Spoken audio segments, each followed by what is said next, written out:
I built a spreadsheet using AI to see how much each purchase I make is actually costing my future self, and I'm going to show you exactly how it works. We usually ask one question before we buy something. Can I afford this? And you know what? I think there's a better question to be asking. And that question is, what does this purchase cost my future self? That's why I'm building a custom spreadsheet with lots of visuals to show us exactly what everything from coffee to dream vacations to expensive trucks is costing us, not just today, but what it's costing our future self. And that is something that we call opportunity cost. So first to build this, I need to come up with a really good prompt. So come check this out. I'm not going to bore you with the prompt that I came up with because it's pretty long, but it's linked in the description below if you're interested. And let's jump into this spreadsheet here. So on the first page here, we have some assumptions. So we have nominal annual return, which is calculated at 10%. You can change these numbers that are listed in yellow. That 10% is based on the S&P 500 long-term average, including reinvesting dividends. And that has been since 1926. So it's 100 years of data. So that 10% I feel is pretty safe number to use. And then for inflation, we're using 3%, which is the long run US CPI average. So I think these two numbers are very good to use. And then something called the real annual return. So if you use nominal annual return to calculate your money, that would show you how much money you will actually have at a certain time. If you use the real annual return, that will show you how much money you would have in today's dollars. So it takes inflation into account. So you'll get a good sense of how far your money will actually go in the future. So here's a quick little chart that's showing you how it's calculating everything. So if you spent $1 today, it shows you what it will cost you later in 5 years, 10 years, all the way up to 40 years.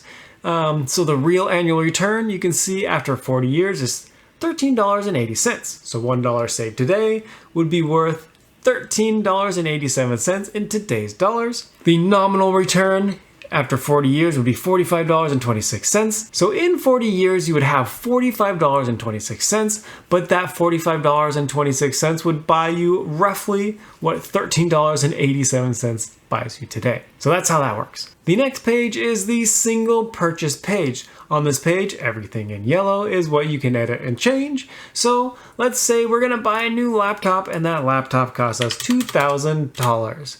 And we wanna see what that would be worth in 20 years.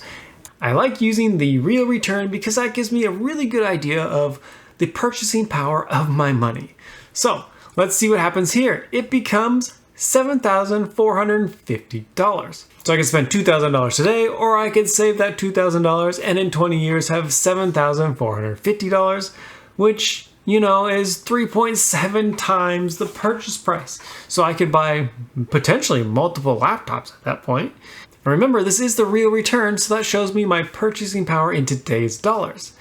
If we change this to like the nominal, that's when you see $13,000. So you would have $13,000, but it really has the buying power of $7,000 in today's dollars. So we could do something bigger. What if you were to buy like a new truck at $40,000? That's in 20 years, $149,000. Then let's say you're trying to decide between two cars and one's $20,000 and one's $40,000. You could throw in the $20,000 difference and say, okay, if I bought the less expensive car, what would that $20,000 do for me? And we get $74,000 after 20 years. We could even crank this one up to like 40 years to see what it would become in 40 years. And you can see $277,000. The real takeaway on this one for me is the longer you can have your money in the market, the more work it does by itself. See that $257,000 is growth on its own. Insane.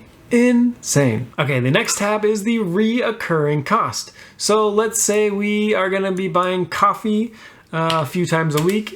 Let's say we love coffee and we love getting coffee out a few times a week, and that coffee costs $5 more than it would cost us to make it home. So that's only going to put $5 here. Use the real return again after 30 years. If I'm doing this for 30 years, that becomes $73,000. That is pretty crazy for just having a coffee 3 times a week that cost me $5 more than the coffee I would make at home.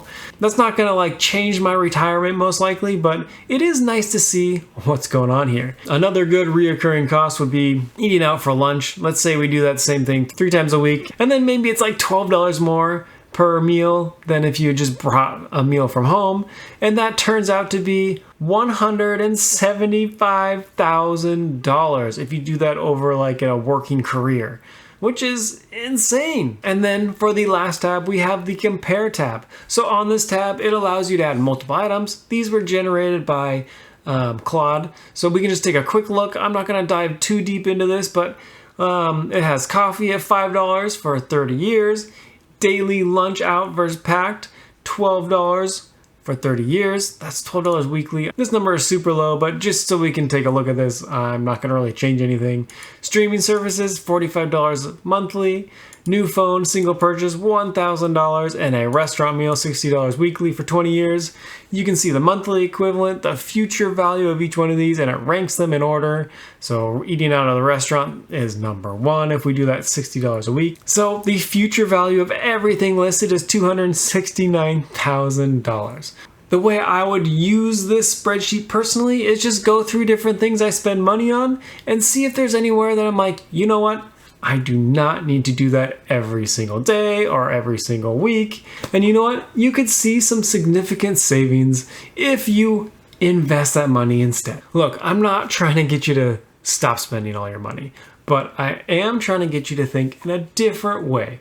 Not just what your purchase costs today, but what it could be costing your future self. This spreadsheet just gives you a super quick, easy way to see that. And it may help you make a decision on some of your big purchases. And I'll have this spreadsheet linked in the description below so you can take a look at it yourself. So there'll be the prompt I used and the spreadsheet so you can see everything yourself. This spreadsheet is really just to get you to look at your purchasing in a different way.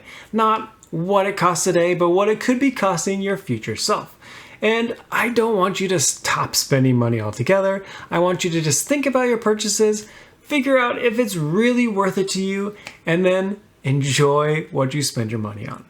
Thank you so much for watching, and I'll see you in the next one.